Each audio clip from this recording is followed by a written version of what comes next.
आज राज्य मंत्रिमंडळाच्या बैठकीमध्ये सिंधुदुर्गात आणि कोकणाच्या आंबा शेतकऱ्यांच्या परिस्थितीसंदर्भात चर्चा झाली।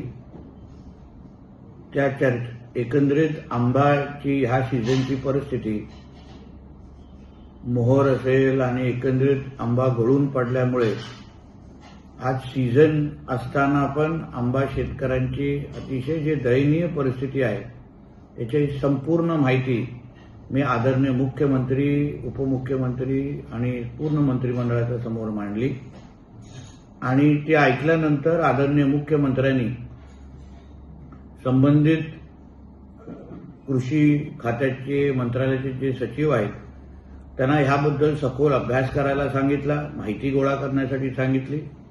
मी ही मागणी केली की ह्या संदर्भात काहीतरी एक अभ्यास गट तयार करून आदरणीय मुख्यमंत्र्यांच्या नेतृत्वात लवकरात लवकर आंबा बागायतदारांच्या आणि आंबा शेतकऱ्यांच्या संदर्भात आणि कोकणातल्या एकंदरीत आंब्याच्या संदर्भात एक बैठक लवकरात लवकर लावावी।